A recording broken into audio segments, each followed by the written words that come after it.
gente vai falar, então, sobre institucionalização do uso público.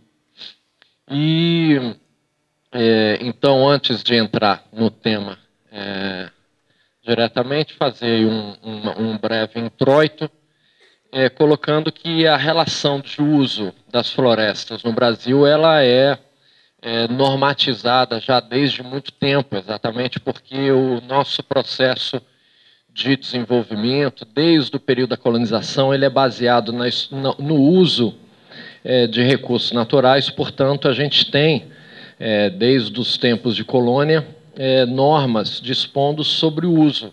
Mas é evidente que a gente aqui vai abordar a questão do uso público, que é um dos focos sobre a questão do uso das florestas, o uso dos recursos naturais de uma forma geral, mas lá para tempos de colônia a gente tinha normas dispondo sobre o uso de pau-brasil, dispondo sobre manguezais, normas que estabeleciam regras de uso, mas era um uso econômico, e essa foi uma tendência durante vários séculos, tanto no período colônia como no período império.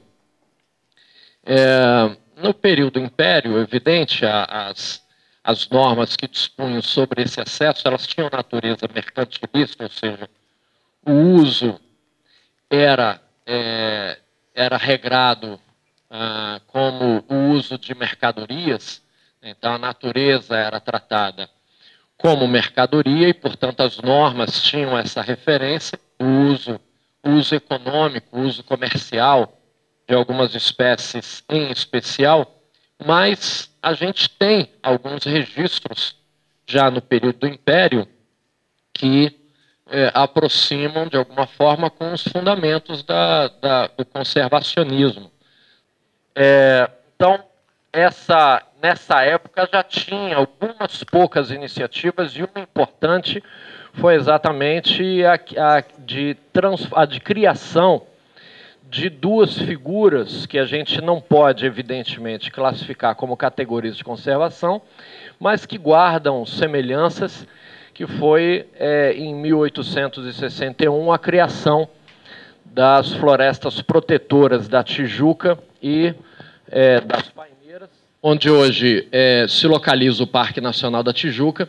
Então, em 1861, foram criadas essas duas figuras que tinham como objetivo fazer a proteção dos mananciais de abastecimento de água, em razão da expansão das fazendas de café que comprometeram o abastecimento de água na cidade do Rio e que levaram a um processo de busca de água que acabou também gerando investimentos na captação de água na Baixada Fluminense para abastecer a cidade, onde hoje se localiza a reserva biológica do Tinguá.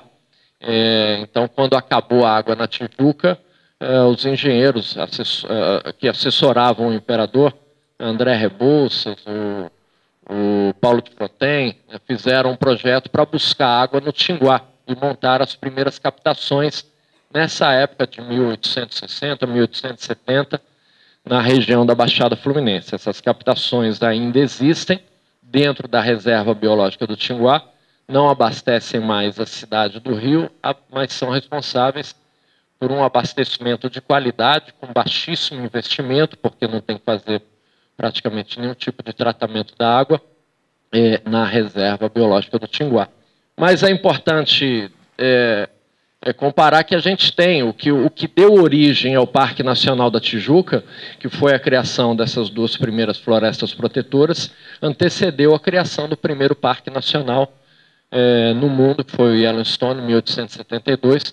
Então, a gente tem aí um paralelo nesse processo de conservação que é importante de registrar.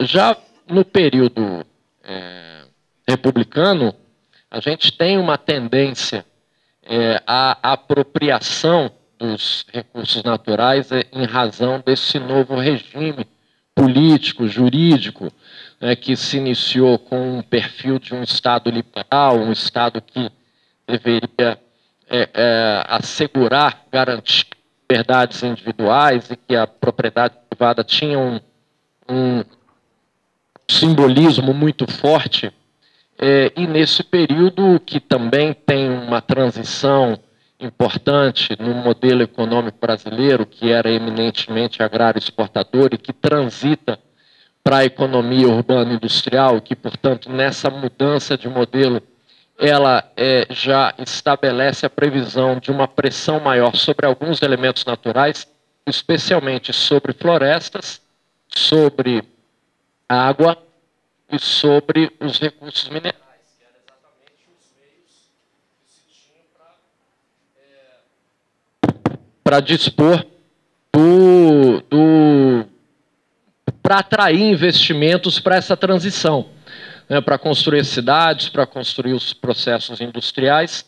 E é nessa época, em meados da década de 30, que se discute exatamente o aumento dessa pressão sobre esses elementos e que são editados 3 códigos importantes no mesmo ano, de 1934, um ano que foi também importante, porque foi um ano que consolidou um processo constituinte, que aprovou uma nova Constituição, e em 34 foram aprovados os códigos o primeiro Código Florestal Brasileiro, o Código de Águas e o Código de Mineração.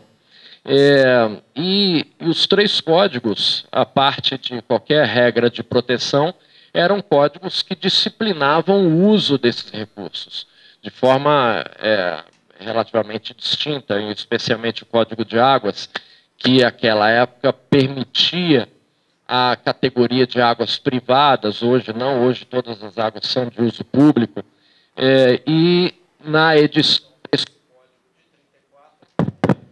34 que aparece pela primeira vez no ordenamento jurídico uma categoria, institucionalização de uma categoria de conservação, que foi o Parque Nacional, desenhado no mesmo modelo, no modelo desenvolvido pelos Estados Unidos.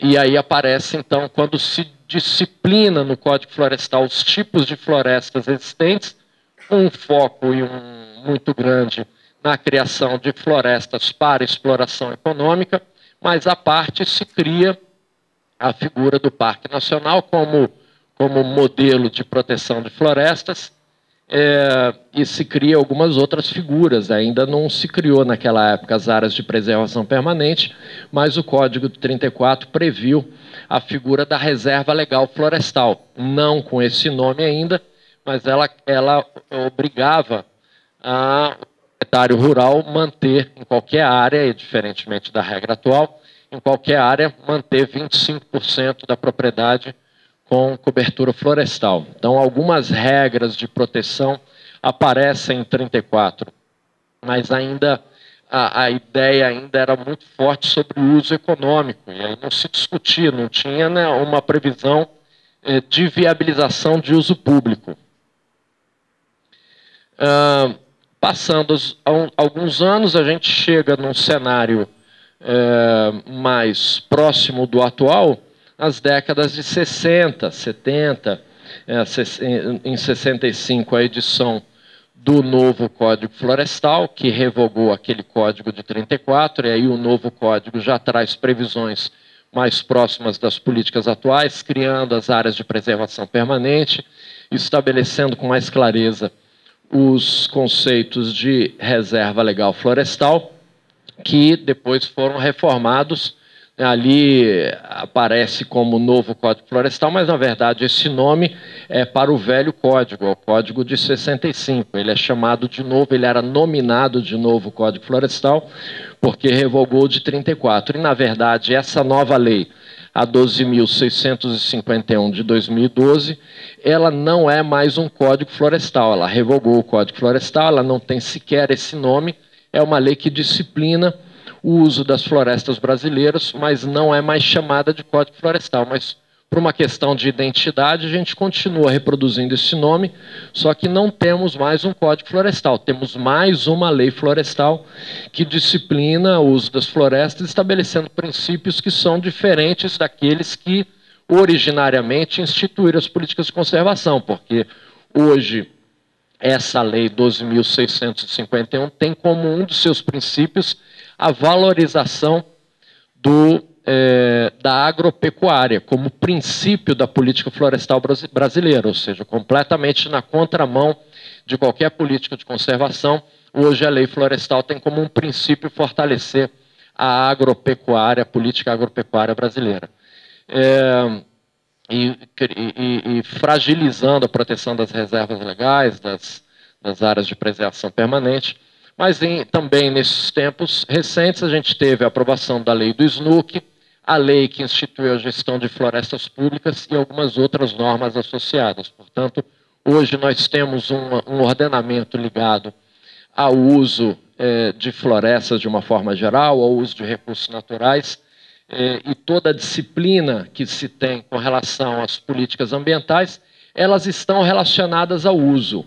A proteção ambiental, ela não é um impeditivo de acesso aos elementos naturais, ela é um regrador de acesso.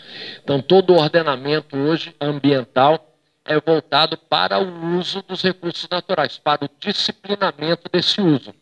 E aí o uso público se enquadra como uma das categorias de uso previstas no ordenamento.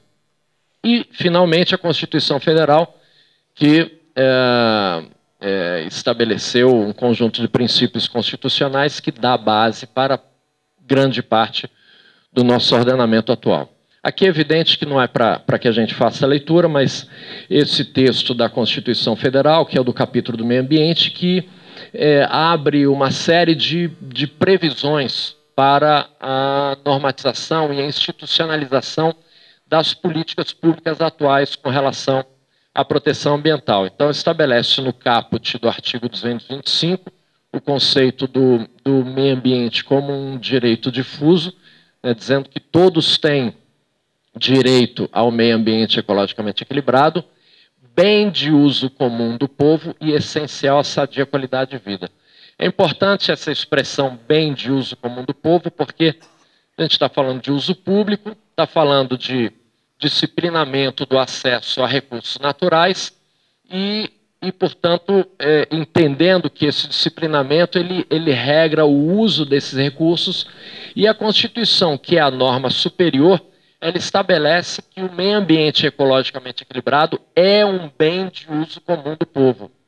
Quando a gente fala de bem de uso comum, em regra geral, o bem de uso comum é aquele que é usado por todos de forma geral. Então, as ruas, as praças, as praias, são bens de uso comum do povo. São espaços que a gente tem um disciplinamento de uso, mas que são espaços livres para uso de toda a coletividade. São diferentes de alguns bens de uso especial, que são bens públicos, mas que gozam de um regime jurídico diferenciado e que não são necessariamente acessíveis a todos, não são de uso comum. Eles, apesar de se caracterizarem como bens públicos, não se caracterizam necessariamente pelo uso comum. Então, o uso comum é isso, é rua, é praça, é praia, são esses espaços que a gente frequenta. Aparentemente, uma leitura apressada pode levar ao entendimento de que a natureza, os recursos naturais, de uma forma geral, são bens de uso comum. E, na verdade, não são. O que a Constituição disciplina é o meio ambiente ecologicamente equilibrado.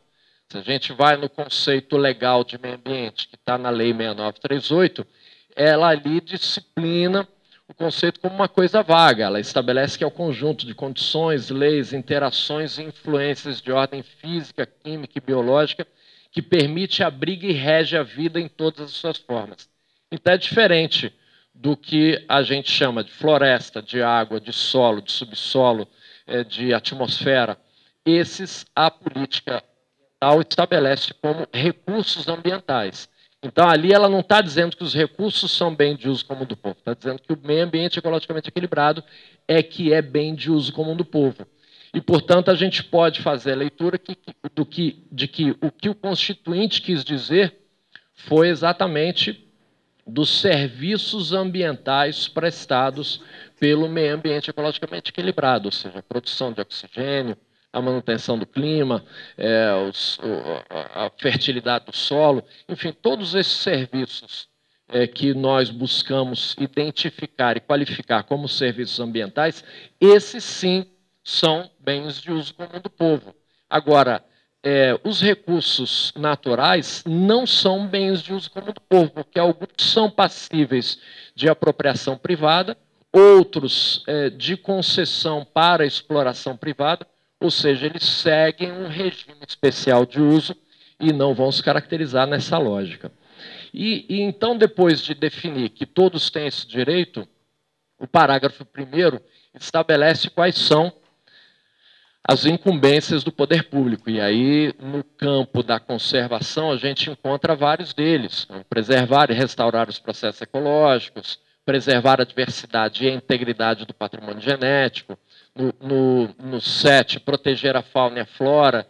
E o 3, que é um que merece atenção especial, que o inciso 3 desse parágrafo 1º define que é uma incumbência do poder público definir em todas as unidades da federação espaços territoriais e seus componentes a serem especialmente protegidos, sendo a alteração e supressão permitida somente através de lei, vedada qualquer utilização que comprometa a integridade dos atributos que justifiquem sua proteção. Então, aqui é o conceito geral da Constituição, que diz que é a atribuição, que é a incumbência do poder público, definir espaços territoriais especialmente protegidos. A Constituição, então, ela não se limitou a falar em unidades de conservação, que é o que a gente está falando. Estamos falando de unidades de conservação. Quando ela usa uma expressão diferenciada, ela, na verdade, está ampliando essa visão. Espaços territoriais especialmente protegidos vão caracterizar, portanto, qualquer tipo de espaço geográfico território brasileiro que passe por algum regime especial de uso, resultado da definição através de uma norma jurídica que crie esse regime especial. Então, ali se incluem tanto as unidades de conservação, quanto também as áreas de preservação permanente, as áreas de reserva legal, definidas pelo Código Florestal, qualquer outro tipo de área voltada à preservação com objetivo ambiental. E define uma regra importante que foi uma iniciativa importante do Constituinte, a vedação da alteração e da supressão por meio de decreto. Então, a gente sabe que hoje a criação de unidades de conservação pode se dar tanto por lei quanto por decreto. Então, as 3 esferas da administração têm essa prerrogativa de criar, através de lei federal, estadual, municipal, ou de decreto federal, estadual, municipal ou estadual, criar unidades de conservação. E a grande maioria das unidades foi criada por decreto. Algumas poucas criadas por lei. Porém, o que o fez foi mudar uma regra geral do direito, que é a que estabelece que a norma de mesma hierarquia, a norma posterior, revoga a norma anterior no que dispuser em contrário. Ou seja, aparentemente, uma unidade criada por decreto poderia ser modificada por um outro decreto, porque é uma norma hierárquica de mesmo valor. Porém, aqui foi criado esse impedimento. Então, para diminuir, para restringir a proteção, para diminuir as regras de proteção, diminuir mesmo a área geográfica da unidade, somente através de lei. E, lamentavelmente, no bojo dessa iniciativa importante do Constituinte em 88, hoje nós temos uma PEC em tramitação no Congresso Nacional, que é a PEC 215, que reuniu várias outras PECs que tramitavam no Congresso Nacional e que querem aplicar essa regra geral também para a criação. Então, o Congresso Nacional quer que a função de criação de unidades de conservação, de demarcação de terras indígenas e de reconhecimento de quilombos seja feita exclusivamente por iniciativa legislativa, que é acabar com a competência do Poder Executivo de criar áreas protegidas, de declarar terras indígenas, de demarcar e de reconhecer quilombos. E aí, com isso, a gente teria um retrocesso violento nas políticas de conservação, porque a gente sabe que hoje, mesmo podendo criar por decreto, nos últimos anos a gente não tem visto a criação de unidades, em nível federal especialmente. Pelo contrário, a gente tem visto iniciativas de diminuição de unidades por medida provisória, que se enquadra dentro do preceito previsto no artigo 225. Bom,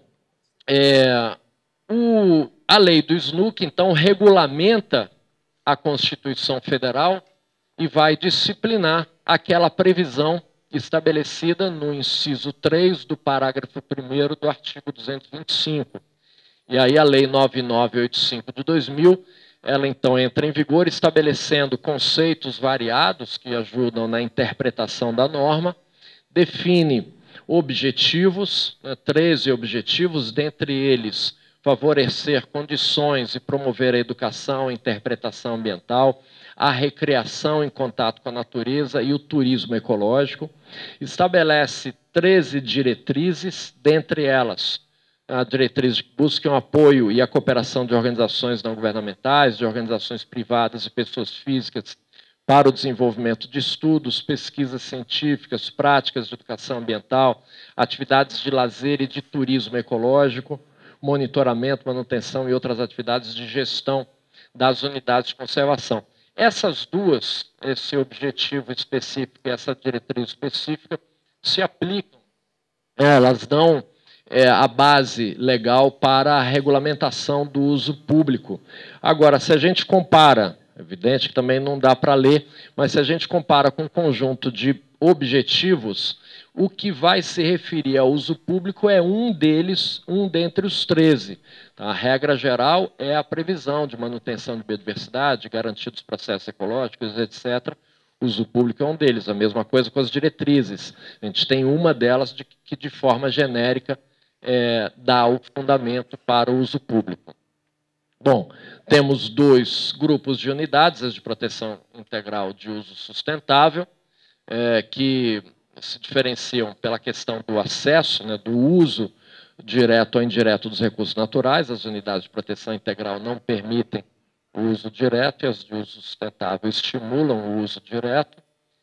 No grupo das unidades de proteção integral, a gente tem duas delas, que são a estação ecológica e a reserva biológica, que não permitem o uso público. São unidades que permitem apenas atividades científicas e visitações com caráter educativo. Em regra geral, elas, portanto, não se enquadram na perspectiva do uso público. Agora, a atividade de pesquisa e a visita educativa não seriam atividades de uso público, mesmo que específicas, mesmo que bastante limitadas, elas teriam essa característica de uso público. E tem unidades que têm essas restrições, algumas políticas de uso voltadas para a conscientização. A gente teve recentemente a inauguração na Reserva Biológica União de uma trilha interpretativa adaptada para portadores de necessidades especiais.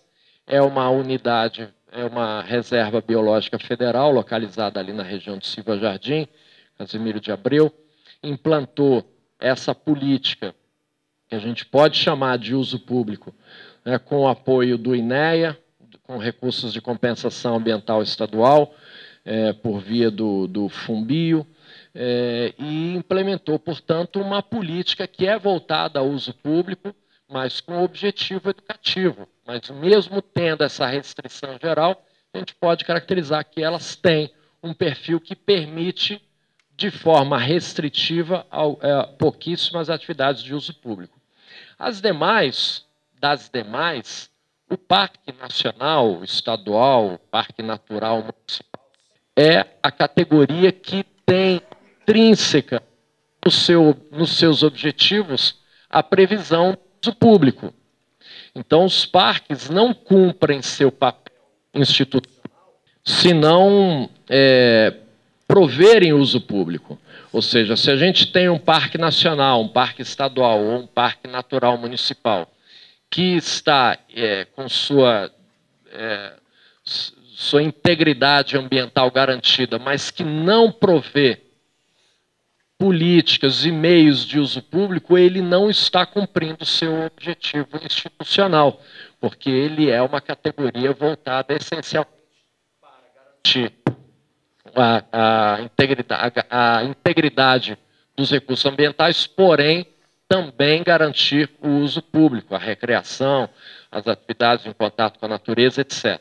E todas as outras categorias, elas vão permitir, em regra geral, se a gente olha pela sua definição no âmbito do SNUC, todas elas vão permitir os monumentos naturais, os refúgios de vida silvestre e mesmo as categorias de uso sustentável, com suas especificidades, elas vão incluir atividades de uso público. Então, em regra geral, o uso público, a gente pode dizer que institucionalmente, que legalmente, as políticas, as normas garantem o uso público em todas as categorias, porém uma delas traz, na sua essência, esse como um dos seus objetivos essenciais. A gente tem, então, a regulamentação do SNUC através do decreto 4340, e nele tem um capítulo que fala, ficou ruim esse azul, né? Que fala da autorização para exploração de bens e serviços nas unidades de conservação, e ele vai dar um viés do que é exatamente a previsão público, dizendo que é passível de autorização à exploração de produtos, subprodutos, que não é o caso, ou serviços inerentes às unidades de conservação, de acordo com os objetivos de cada categoria de unidade.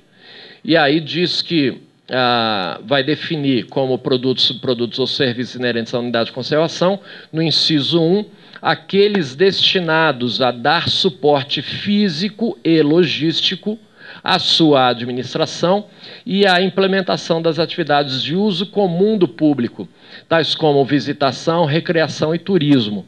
Então, aí se enquadra a discussão do uso público. E o inciso 2 vai falar da exploração dos recursos, que é exatamente esse viés que a gente tem desde o tempo de colonização, que as normas estabeleciam regras de uso, porém o uso com características comerciais. Então a gente mantém até hoje no ordenamento esse perfil da legislação que vinha lá desde a colônia, prevendo regras de uso dos recursos naturais existentes nessas unidades, de acordo com suas categorias. Mas hoje a gente tem no ordenamento também a cobertura para um uso específico que pode ser realizado em todas as unidades, mas que tem no parque a sua vinculação mais próxima. Continuando ainda no decreto 4340, diz que, a partir da publicação do decreto, em 2002, novas autorizações para exploração comercial de produtos, subprodutos ou serviços em unidades de domínio público só serão permitidos se previstos no plano de manejo, mediante decisão do órgão executor, ouvido o conselho da unidade de conservação. Então, aqui ele vai dar um parâmetro importante também, porque a institucionalização do uso público em unidades de conservação, especialmente naquelas que sejam de domínio público, ou seja, que tenham a gestão integral nas mãos do poder público, elas dependem essencialmente da definição de normas legais, porque são as normas legais que vinculam a ação do poder público. O poder público não pode agir no silêncio normativo, porque essa ação no silêncio caracteriza o chamado abuso de autoridade. Então, toda a ação pública deve se fundamentar na norma jurídica. E especialmente quando essa ação criar obrigações ou impedimentos, porque ninguém, esse é um princípio do direito, ninguém é obrigado a fazer ou deixar de fazer nada senão em virtude da lei. Ou seja, um decreto não proíbe, uma resolução não proíbe, ou seja, nenhuma norma dessas regulamentares proíbe ou condiciona qualquer atividade, a não ser que tenha uma previsão legal estabelecida, mesmo que de forma genérica, mas tem que ter uma lei no sentido formal, né, a lei emanada do Poder Legislativo, disciplinando as restrições, as obrigações, porque só ela pode estabelecer essas determinações. Então, o decreto regulamenta e ele não entra nas especificidades do uso público, e a gente vai ver na sequência exatamente o decreto do Rio de Janeiro que estabeleceu esses parâmetros para as atividades de uso público e que, portanto, tem um suporte maior. Agora, a regra geral do SNUC e do decreto que regulamenta o SNUC é que é o plano de manejo, a norma jurídica que vai estabelecer essas restrições.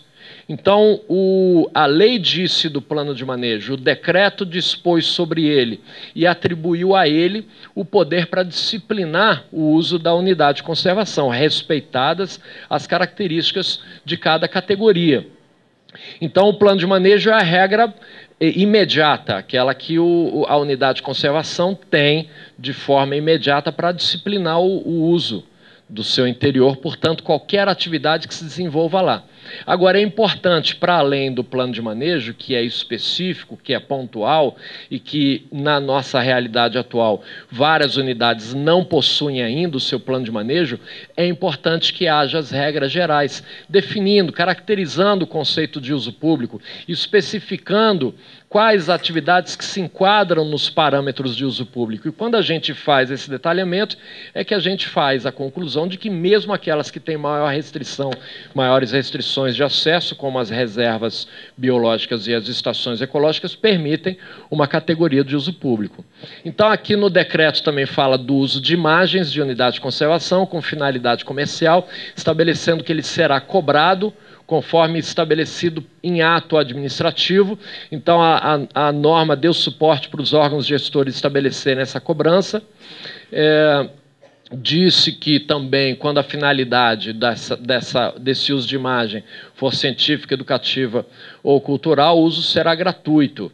Então, ali caracteriza também um dos tipos de uso público que a gente comumente encontra em unidades de conservação, que é o uso de imagem, e também no artigo 28 vai estabelecer que os processos de autorização de exploração de serviços nas unidades de conservação deve ter a participação de pessoas físicas ou jurídicas, observando os limites pela legislação vigente, ou seja, cria também um vínculo de que a concessão para essa exploração deve passar por alguma discussão, deve obedecer ao caráter de publicidade, já que a gestão é voltada exatamente para que seja participativa através de seus conselhos e etc. Então, o Estado do Rio optou de editar, em 2010, o decreto 42483, que foi editado no dia 27 de maio, que é o Dia da Mata Atlântica, e que tem como um dos seus princípios que é importante ver a ementa, né? O decreto ele estabelece diretrizes para o uso público nos parques estaduais administrados pelo INEA. Então, é importante identificar que o Estado optou de focar o uso público nos parques estaduais, então ele não fez um disciplinamento amplo, ele focou o disciplinamento do uso público para os parques estaduais e, apesar dele dizer que estabelece diretrizes, na verdade, ele estabelece diretrizes, mas faz muito mais do que isso. Ele disciplina de forma geral a atividade, não é só um decreto de estabelecimento de diretrizes, não. Apesar da sua ementa dizer que ele estabelece essas diretrizes, ele disciplina a atividade de uma forma geral.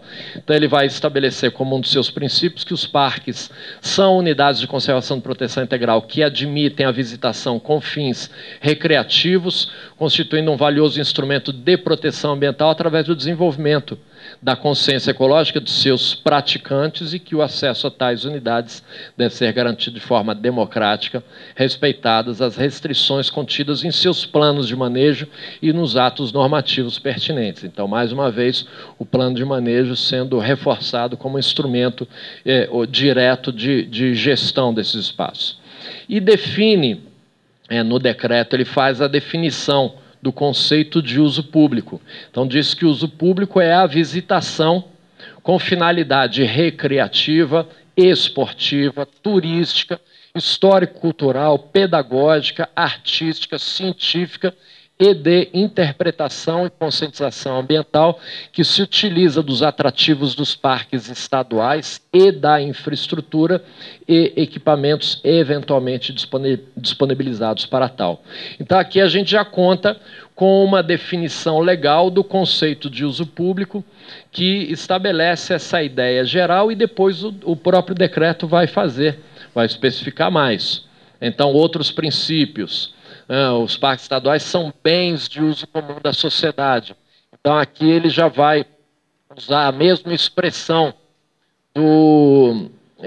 da Constituição Federal, sendo que lá na Constituição o que ela chama de bem de uso comum do povo é o meio ambiente ecologicamente equilibrado. Aqui já o decreto estadual diz que bem de uso comum são os parques estaduais, reforçando essa finalidade de que os parques se caracterizem não só pela conservação dos seus recursos, mas essencialmente pela prática e das atividades humanas no seu interior. Então, que os parques tenham mais ou menos esse perfil das ruas, das praças, ou seja, que sejam espaços que, de forma ordenada, o acesso seja livre, aberto e estimulado. E aí define como princípios a intervenção mínima na paisagem pelas estruturas administrativas de uso público, harmonizando-as com o ambiente circunjacente, o atendimento a todos os segmentos da sociedade, respeitando as diferentes motivações. Bom, então, alguns dos princípios estabelecidos para o uso público, aqui eu coloquei, reproduzi alguns poucos, atendimento aos segmentos da sociedade, diferenciados, atendimento a expectativas e necessidades de visitantes, no que diz respeito à qualidade e variedade das experiências. Então, a gente tem um conjunto de princípios que vai reger esse disciplinamento. A não obrigatoriedade da contratação dos serviços oferecidos, ou seja, a gente sabe que em muitos casos é importante que tenha o guia, que tenha um acompanhamento, mas o decreto estabelece que, como um princípio da norma, que isso não seja obrigatório. É uma opção do visitante, a não ser em hipóteses em que são indispensáveis para a preservação de atributos naturais, históricos e arqueológicos frágeis definidos em regulamento específico. Esse regulamento específico é exatamente o plano de manejo, que vai dizer das áreas sensíveis. Em algumas áreas, portanto, em razão dessas características, a visitação fica condicionada ao acompanhamento de um guia, ao acompanhamento de um servidor da unidade ou de algum outro tipo de acompanhamento definido por norma. Estabelece também a responsabilização do usuário pela preservação do patrimônio natural, cênico, histórico e cultural. Ou seja, a gente está falando de processos de responsabilidade compartilhada. Lá na Constituição também, quando a gente vê lá o final do artigo 225, ele estabelece uma incumbência objetiva para o poder público na garantia daquele direito, do direito ao meio ambiente ecologicamente equilibrado, para as presentes e futuras gerações. Mas ele inclui a coletividade. Então, cada um carrega consigo a responsabilidade por essa proteção, por ações que vislumbrem essa proteção. Não podem se esquivar.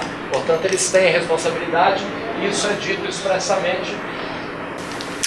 Um outro princípio é da disponibilização das informações referentes à identificação do território dos parques estaduais, dos serviços e atividades oferecidos ao público, bem como de seus regulamentos e especificações. Ou seja, que o usuário tenha acesso à informação com qualidade, para que ele faça uma visitação tendo garantias de que não vai ser surpreendido. Isso é fundamental também para ocorrências de acidentes e incidentes que possam envolver a visitação. Se houver uma informação bastante expressiva, essa responsabilidade ela acaba se acumulando mais ainda no usuário. Se ele tem consciência dos riscos que ele está correndo, ele está assumindo por conta própria a prática de atividades que possam envolver determinados riscos. No outro capítulo fala do ordenamento e controle da visitação. E aí estabelece que os planos de manejo que serão os instrumentos diretos de controle. Mais uma vez, o reforço ao plano de manejo.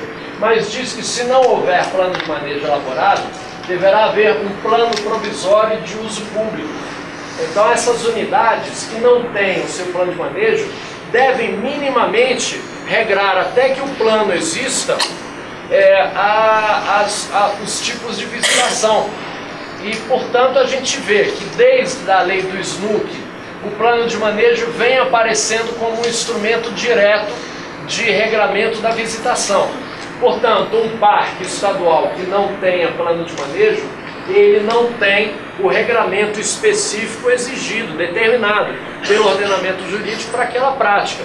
Porém, o decreto instituiu aí uma regra provisória definindo que a visitação deve ter um mínimo de planejamento, deve obedecer a um conjunto de princípios, de diretrizes e de fundamentos que estão expressos aqui no decreto e que, se não estiverem, portanto, presentes num plano pela sua inexistência, devem aparecer num plano provisório de uso público. Estabelece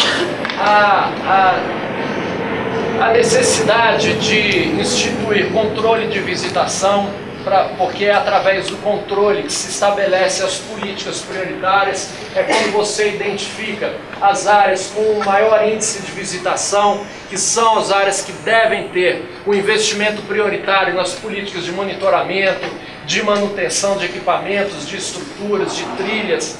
Portanto, esse controle é fundamental. A gente não pode ter parques com inúmeros acessos, parques sem nenhum tipo de entrada principal, exatamente porque o controle da visitação é um instrumento fundamental de planejamento do uso público. Então, aqui o decreto estabelece quais são as atividades de uso público.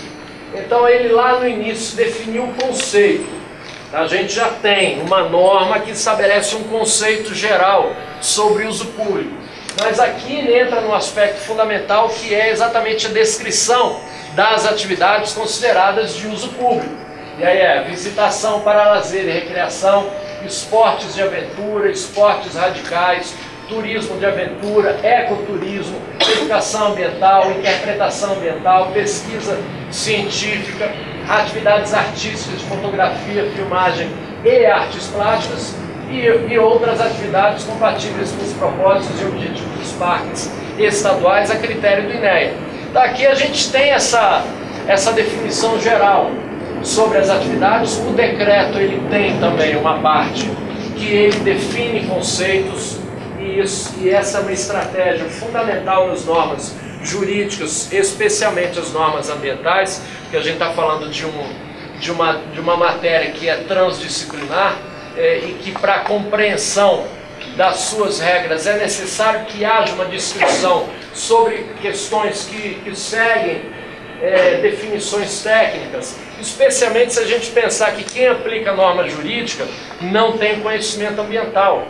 Os juízes, os procuradores, os promotores, os defensores, os desembargadores não tiveram formação ambiental nenhuma e muitas vezes, mesmo dentro de órgãos ambientais com especialidades variadas, não há um profissional que tenha um domínio absoluto sobre todas as expressões técnicas ambientais e, portanto, se faz necessário que a norma jurídica defina conceitos porque a definição de conceitos vai diminuir a margem de interpretação e permitir uma transparência e uma clareza maior sobre o objetivo da norma, sobre seus alcances e, com isso, facilitar a compreensão não só do público de uma forma geral, mas dos operadores da administração pública, do Poder Judiciário, que possam ser cobrados de aplicar a norma jurídica em razão de algum tipo de litígio, de algum tipo de disputa, em razão dos interesses envolvidos.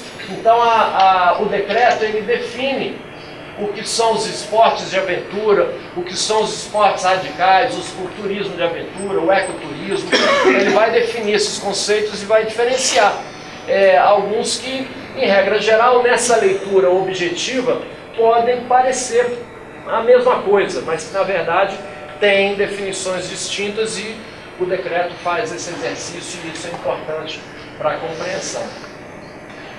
Bom, dentro desse capítulo da visitação, estabelece ainda que os visitantes dos parques estaduais deverão assumir integralmente os riscos provenientes de sua conduta, inerentes à prática de atividades esportivas e ao lazer em ambientes naturais, tanto no que se refere à sua própria segurança e integridade física, quanto à integridade dos atributos ambientais, infraestrutura existente, blá blá blá blá blá, mediante assinatura de termos específicos quando couber. Então, o decreto, ele faz esse alerta que o usuário, que o visitante é responsável, mas é evidente, quando a gente fala de uma unidade de conservação, a gente está falando de um espaço territorial especialmente protegido, especialmente um parque que é de domínio público e, portanto, tem sua gestão, a gestão daquele território com as regras especificadas sob a competência de algum órgão. Se é federal, é do ICMBio, estadual do INEA, municipal do órgão competente. Então é evidente que tudo o que acontece dentro daquele espaço territorial é de responsabilidade objetiva do Estado, do órgão que criou aquela área. Há uma responsabilidade civil que o Estado assume ao provimento de serviços para a sociedade. Então, se o Estado, lato sensu, não o Estado ente federado, mas União, Estados ou municípios, se ele oferece uma área, um espaço no qual ele provê a possibilidade de várias atividades da sociedade, do cidadão, de visitação, de prática de esportes, de uso público, se ele está oferecendo esse serviço, mesmo que gratuitamente, ele tem responsabilidade direta sobre tudo que acontece naquela localidade. Agora, essa responsabilidade direta, ela deve ser cumprida, e quando se discute a questão do direito ao risco, se discute exatamente isso. O Estado pode impedir que o cidadão pratique uma atividade de risco? A rigor, não. Há casos em que se impede, se justifica exatamente essa impossibilidade do cidadão fazer escolha. E o Estado intervém e decide antecipadamente. Mas, em regra geral, pensando na lógica de um Estado liberal, o Estado não proíbe. Agora, ele deve atuar no sentido de prover que a qualidade desse serviço, assegurar que mesmo com a existência de riscos, esses riscos são minimizados pela implantação de infraestrutura adequada, pelo controle sobre as atividades, pela prática permanente de monitoramento e de manutenção, pela ação excessiva no sentido de informar os usuários quanto às condições de uso, quanto aos riscos existentes. E aí sim, depois de informar com bastante clareza, de prover as informações de forma que o usuário tenha a garantia de acessá-la, deixar sob conta dele escolher se, mesmo sabendo dos riscos, ele pretende praticar aquele tipo de atividade, porque aí é uma escolha dele. Ele tem conhecimento daqueles riscos e mesmo assim ele assume a sua conduta. E aí, se ele assina um termo específico, esse termo não vai eximir o Estado de nenhuma responsabilidade, mas pelo menos vai dar para o Estado a condição de, numa eventual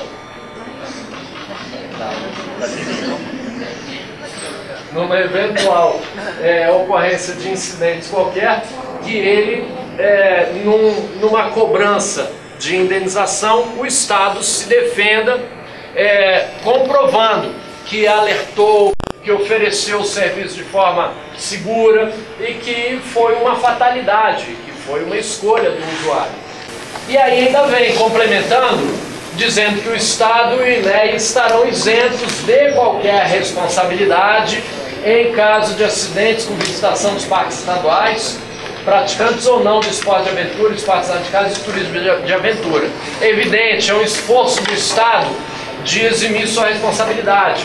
Faz sentido, mas o decreto não consegue eximir essa responsabilidade do Estado nas ocorrências. Então, em cada caso, na ocorrência de um acidente, em cada caso, as circunstâncias específicas vão ditar o resultado da responsabilidade. Se ela é exclusiva da pessoa que sofreu o acidente, se ela é compartilhada entre a pessoa e o Estado, ou se ela é exclusiva do Estado, quando o Estado oferece um serviço e não dá as condições adequadas. Ou seja, tem a trilha, mas ela não teve manutenção adequada, o sujeito foi passar pela trilha, ela em razão do processo de erosão, ela rompeu e a pessoa sofreu acidente.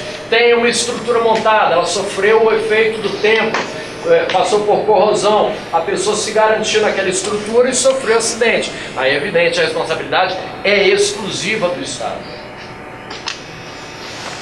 Bom, a prática comercial de atividades esportivas também é uma preocupação em estar regrada. Então diz que a atividade profissional de condutores, guias, monitores ambientais ou qualquer outra designação caracteriza os profissionais que exerçam atividades de condução, guiagem e soluções similares, será admitida no interior dos parques estaduais na forma do artigo 13. Ou seja, é admitida, o decreto recomenda que esses profissionais sejam cadastrados, que eles tenham autorização expressa para atuar dentro dos parques, já desvinculou a visitação da obrigação de utilizá-los, ou seja, eles são livres, desde que autorizados, para oferecer o serviço e é certo que são parceiros dos parques, é certo que as políticas de uso público devem estimular a parceria com esses profissionais, com as empresas e associações que trabalham esse tipo de serviço, porque é fundamental. O Estado não deve prover sozinho a infraestrutura, ele deve ter parcerias para que esse uso público seja feito com a devida qualidade. Então o Estado tem que prover o serviço em geral, agora os serviços específicos podem estar delegados para terceiros.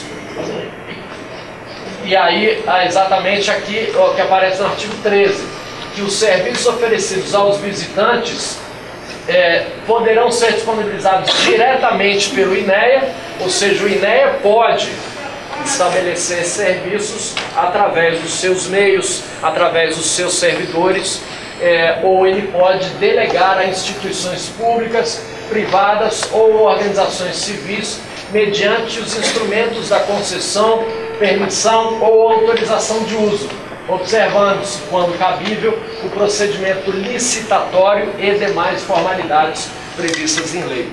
Essa parte é fundamental, porque é exatamente aí que o Estado vai conceder para particulares, ou mesmo para algum outro órgão público, empresa pública, a oferta de determinados serviços. Agora, os meios pelos quais essa oferta é feita é objeto de debate. Discute-se hoje, doutrinariamente, se o meio adequado é de fato a concessão, ou se é uma permissão, ou se é uma mera autorização. Então há quem julgue que só através de concessões, porque a concessão ela dá uma segurança jurídica para o concessionário, ou seja, aquele que recebe aquela atividade tem uma garantia de que vai ter um tempo específico de operação, o que não acontece com a permissão e com a autorização, porque são normas que são discricionárias e, portanto, o órgão pode permitir uma atividade e pode voltar atrás a qualquer tempo, se julgar conveniente ou oportuno. A mesma coisa da autorização. Então isso muitas vezes há casos em que esses serviços são concedidos por meios impróprios, às vezes sem prover condições iguais para que operadores possam disputar a oferta daquele serviço. Às vezes você, pelo fato de em várias unidades já existir o serviço há muito tempo, você acaba renovando uma autorização e com isso cerceia a condição de outros operadores oferecerem aquele mesmo serviço, que não é um serviço técnico especializadíssimo, ou seja, não há falta no mercado de profissionais que possam atender às necessidades de uso público e, portanto, eles devem ser feitos por meios de licitação, exatamente para que garanta igualdade aos operadores que desejem trabalhar no sentido dessa oferta. As estruturas e equipamentos de suporte ao uso público serão determinadas, consideramos alguns fatores como a fragilidade do ambiente, as características do atrativo, o tipo e a intensidade das atividades previstas para o local, os materiais e técnicas construtivos locais, enfim, são alguns parâmetros para que se defina a escolha da implantação de infraestrutura e de equipamentos de suporte ao uso público. Então, quando o plano de manejo vai escolher as áreas, ou se não houver plano de manejo, vai haver algum investimento e vai se definir áreas para o uso público, é fundamental levar em consideração esses requisitos que o decreto determina que sejam considerados. Cobrança de ingresso também, então o decreto se preocupa em consolidar a cobrança de ingresso, que também passa por discussões jurídicas, né, se tem característica de taxa, se tem característica de prestação de serviço, para onde vai o dinheiro, enfim, essas questões são objeto ainda de discussão. São poucas as unidades que têm cobrança de ingresso, mas o decreto ele formaliza essa possibilidade e estabelece inclusive a possibilidade da diferenciação de cobrança ou concessão de gratuidade, dependendo da época do ano, da finalidade da visitação, da estrutura dos atrativos oferecidos, da idade e condição física, do local de residência e outros fatores que possam fazer esse diferencial, você não cobrar de determinado público, cobrar de outro. Isso também é estabelecido em algumas políticas. No Parque Nacional da Tijuca, quando a gente instituiu um novo modelo de cobrança de acesso ao Corcovado, a gente foi questionado judicialmente, porque nós não estabelecemos os diferenciais, exatamente os diferenciais já existentes na lei, né, para idosos, para estudantes. Então o Ministério Público instaurou um inquérito e fez a cobrança para que fosse modificado o sistema, para que tivesse essas garantias asseguradas. E não foram asseguradas exatamente porque no momento daquela licitação não se tinha um regramento permitindo ao ICMBio ou até indicando a necessidade do estabelecimento desses diferenciais. Então você cria um sistema, implementa ele através do meio próprio, da licitação, mas esquece um detalhe, deixa de observar um detalhe, você pode comprometer a oferta daquele serviço de uso público em razão da inobservância de algum aspecto. Então é importante ressaltar isso para demonstrar que o decreto ele tenta esgotar todas as possibilidades que envolvem a garantia e a institucionalização do uso público, exatamente para que na sua oferta não se corra o risco de você fazer todo um investimento público em prover o serviço e depois de passado todas as etapas você sofrer algum tipo de impedimento judicial em razão de inobservâncias de algum detalhe. E da comunicação ao visitante. Então diz que o visitante deverá ser informado por meio de placas, cartazes, folhetos e outras formas de comunicação sobre a importância ambiental do parque, sobre seus atrativos naturais, as formas adequadas de visitação, os riscos inerentes à visitação e à permanência em ambientes naturais, e essa é uma parte fundamental, o regulamento para a prática de cada atividade, quando existente, as condições, dificuldades e distância dos serviços médicos e de resgate em casos de acidente. Se envolve um risco, é fundamental que essa informação seja, ela seja excessiva mesmo, né? De fato, a informação ela deve estar veiculada no máximo de meios possível para que não só se evitam as ocorrências, mas que tenha a solução no caso delas acontecerem. Bom, como eu falei no início, o decreto, ao contrário do que diz sua ementa, ele não estabelece somente diretrizes. A gente viu que ele estabeleceu conceitos, ele estabeleceu objetivos, ele disciplinou várias formas de atuação, ele definiu as atividades caracterizadoras do uso público e também ele estabelece proibições. Então ele recorre, evidentemente, a normas superiores, porque eu volto a dizer, um decreto não pode estabelecer proibições, a não ser que ele tenha fundamento na lei. E a lei, a legislação ambiental, dá os fundamentos para que se estabeleça alguns tipos de proibições, como trânsito, estacionamento de veículos automotivos em locais não autorizados, a prática do bicicross, do mountain bike, fora das trilhas designadas para isso, o trânsito de veículos movidos a tração animal, o uso e a permanência de animais domésticos, estabelece então uma lista de proibições, aquelas então, independente do plano de manejo, essas atividades, independentemente do plano de manejo, elas estão proibidas. E o plano pode especificar as exceções permitidas na legislação, como é o caso de uso de animais de tração, que não pode ser utilizado pelo particular, mas excepcionalmente pode ser utilizado pelo órgão gestor da unidade. E nesse mesmo artigo das proibições, são estabelecidas duas exceções. Uma para as manifestações religiosas, ou seja, essa é uma discussão que permeia a questão do uso público, né? A questão dos, principalmente as religiões de origem africana, que tem na natureza o seu como dizer aqui agora, o seu ambiente privilegiado de relação com o divino, com o superior. Então tem as oferendas para representações religiosas, né, os orixás que têm relações com a natureza, né, o Oxum, que é a mãe das águas doces. Então a oferenda ao Oxum, ela é privilegiada nas cachoeiras, porque é exatamente onde eles encontram contato com esse orixá, e que cria uma série de discussões na proteção das florestas, exatamente pelo uso de velas, pelo descarte de alimentos que podem atrair fauna exótica, ou que pode mesmo atrair fauna local, mas que vai se alimentar de forma imprópria.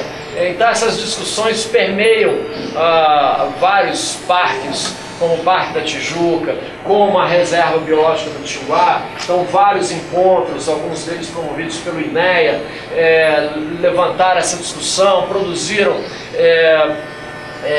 alguns tipos de diretrizes nesse sentido, e o decreto traz essa questão, dizendo que as manifestações religiosas só poderão ocorrer em locais previamente designados para tal, e que todo o material empregado deverá ser recolhido imediatamente após o culto pelos praticantes. Então não é proibido, até porque não faria sentido proibir, porque seria uma restrição à atividade religiosa, mas mesmo assim tem que ter um cuidado, né? Não pode chegar em qualquer lugar e botar uma oferenda em qualquer lugar, acender as velas e deixar as velas acesas, e com isso colocar em risco aquele ambiente protegido. Então o caminho encontrado nesses encontros, nessas discussões, é exatamente de atrair essas religiões para as políticas de conservação e de uso público, dividindo com elas a responsabilidade pela conservação daquele ambiente, determinando que haja espaços definidos,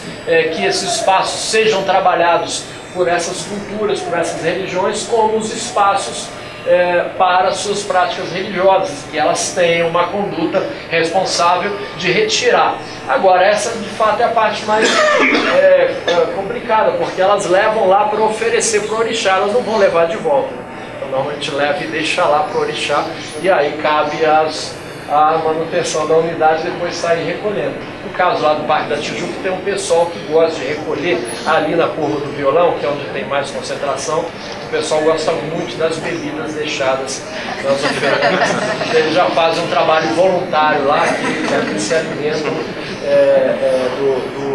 junto dos orixás, né? São parte ali dos ofertados. E também a questão dos animais domésticos, que a rigor seriam proibidos, mas aqui se diz que o uso ou a permanência de animais domésticos no interior dos parques estaduais poderá ser autorizado. Então é uma exceção, que diz excepcionalmente, pelo chefe da unidade de conservação em circunstâncias que o justifiquem.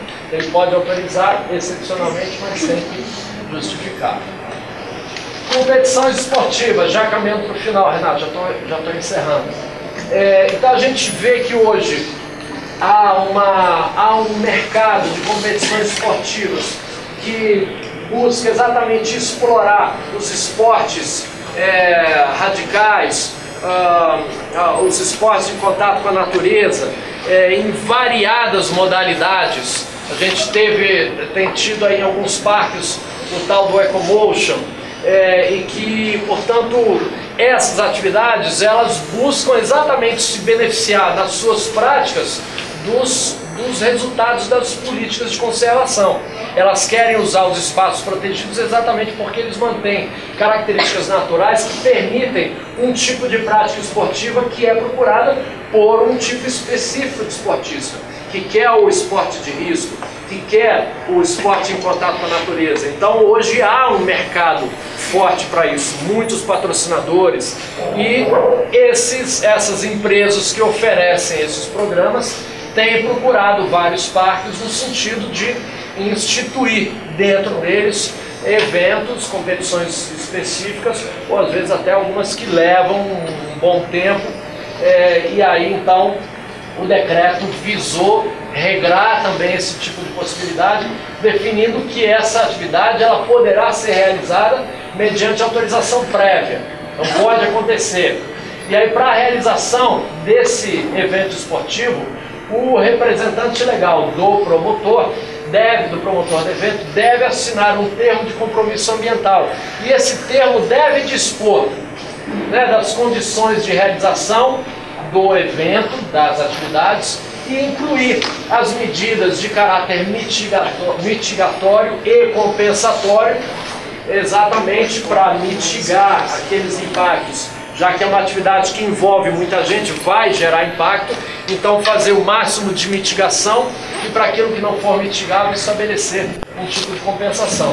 Agora, é uma possibilidade, não é uma obrigação, não há um direito subjetivo dessas empresas de realizarem a atividade.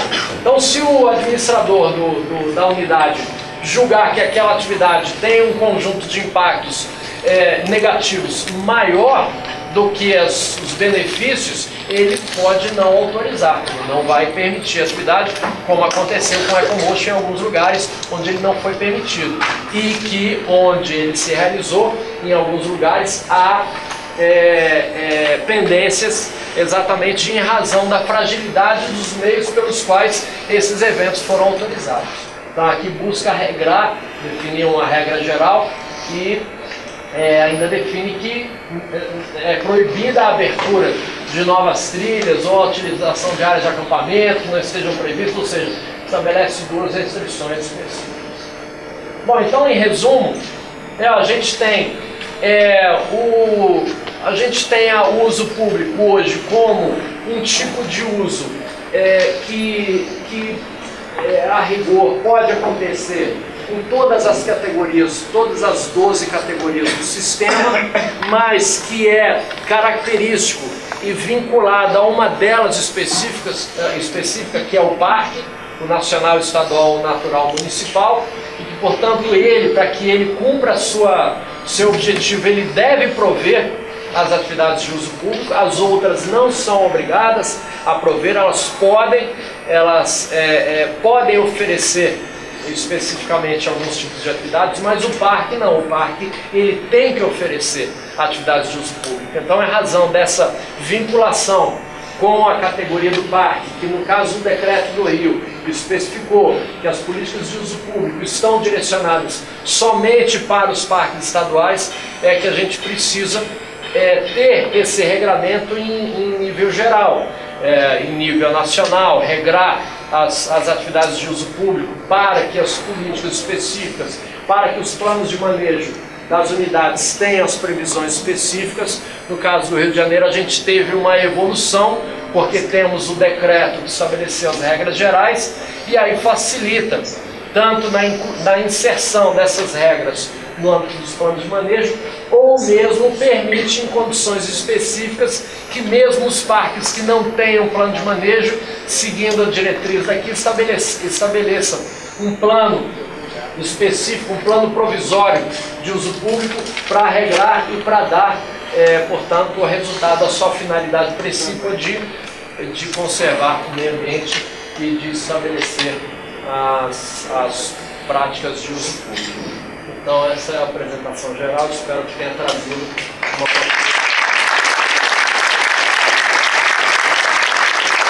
Eu fiz uma pesquisa sobre a área Floresta da Cicuta, que é a área de gestão pública, porém dentro agora de uma área privada. Gostaria de saber a sua opinião, alguma sugestão, porque o acesso à unidade de conservação seria através de uma área privada, para depois ter o acesso à área pública. Teria alguma sugestão ou a sua opinião sobre este fato que ocorre em Volta Redonda? Vocês ouviram aí atrás? Não. Bom, ela fez uma pergunta aqui sobre uma unidade específica, que é a área de relevante interesse ecológico da Floresta da Cicuta, a área Cicuta, que é localizada em Volta Redonda, uma unidade que tem, se não me engano, 25 anos de existência, e que foi criada numa área que é um remanescente florestal importante, que caracteriza um tipo de formação florestal específico da região do Médio Paraíba, onde só temos alguns fragmentos perdidos, né? Já se perdeu muito de cobertura florestal significativa. Então, esse fragmento é um fragmento importante que registra a existência de algumas espécies importantes da região, como não é uma tartaruga, é o que? É um cágado. É um cágado, que eu acho que é endêmico de lá. Tem o macaco bugio, tem suspeitas de outros animais de porte maior, como o lobo-guará, que às vezes tem registro de pegada. Enfim, é uma área importante dentro da perspectiva biológica. E ela era uma área pública, porque ela era uma área da Companhia Siderúrgica Nacional e, portanto, era uma empresa pública. E com a privatização da CSN, essa área também foi privatizada. Lá havia uma discussão sobre o uso público dessa área, porque muita gente dizia que usava a Floresta da Cicuta quando a CSN era pública, e depois que privatizou, o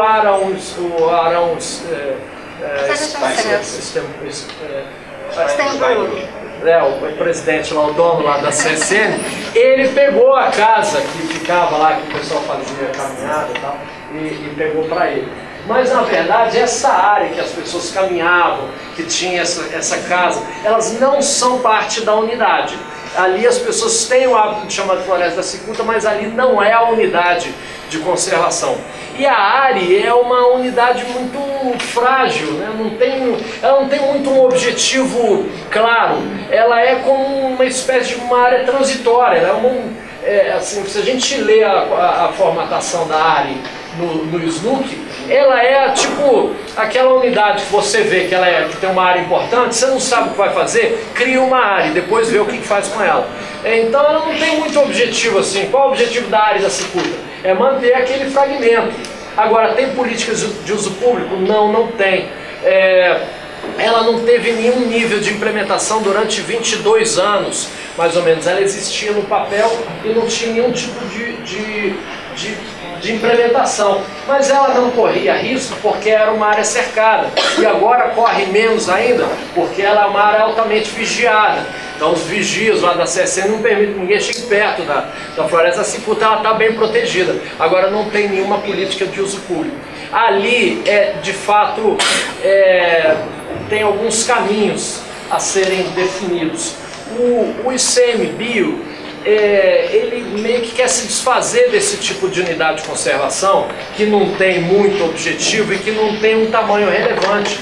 Ele quer passar isso ou para os estados ou para os municípios, porque a área é muito pequena e o custo da sua manutenção é alto.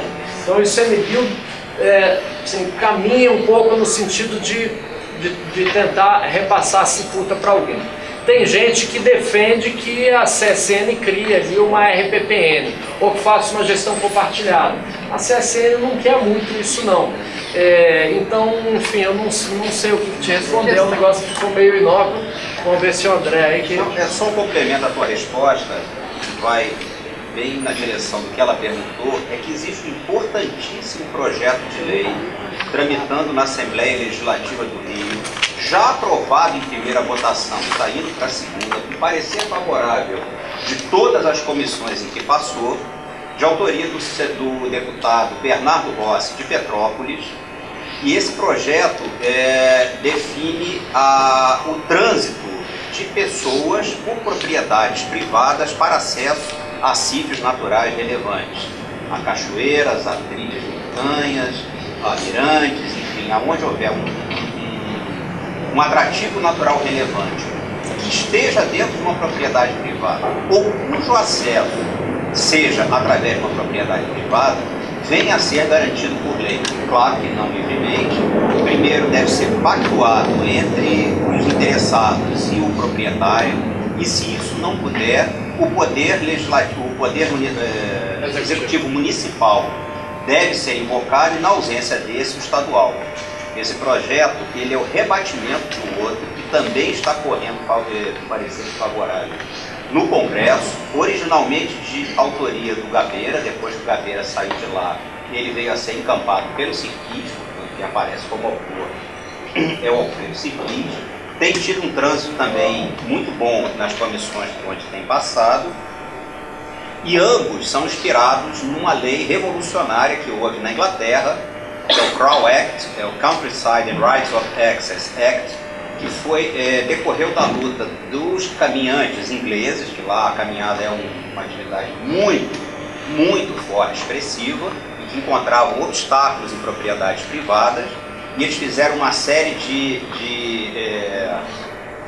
ações de massa, se reuniam em lugares fechados e as massas entravam para forçar o debate político, que gerou essa lei que obriga os proprietários privados a permitirem o acesso pelas trilhas definidas oficialmente dentro de uma rede de trilhas, reservando alguns dias do ano essas áreas completamente fechadas para desfrute exclusivo do proprietário daquele terreno. Então a gente está legislativamente avançando muito nessa direção.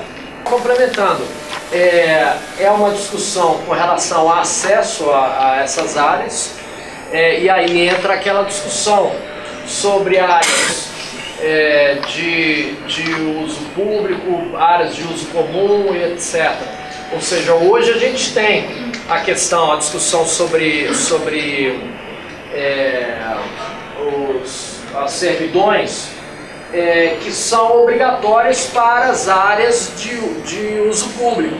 Ou seja, a praia como uma área de uso público, se houver um tipo de implementação, de loteamento que feche o acesso à praia, é obrigatória a manutenção de uma servidão para acesso à praia. Algumas trilhas tradicionais passaram por esse processo também. A área tradicionalmente era utilizada para acessar uma unidade de conservação, uma área de uso público, e aí veio o loteamento, começou a fechar, e entra-se na justiça se não conseguir fechar um acordo para estabelecer a servidão para aquela área. Mas quando a gente fala de unidades de conservação de uma forma geral, se não há, como é o caso da cicuta, um uso tradicional daquela área, que de fato lá não há esse uso tradicional, não há mirante, não há cachoeira, não há nenhum local dentro da unidade de conservação que tenha caracterizado culturalmente o uso público, a gente não consegue entrar com a discussão de garantir servidão, porque não havia aquela tradição. E aí entra exatamente nessa discussão, porque a unidade de conservação tem uma natureza um pouquinho distinta das chamadas áreas de uso comum, como praças e ruas, né? Ela passa por um regime especial de uso, então esse regime especial é que vai determinar se ela é ou não de uso público.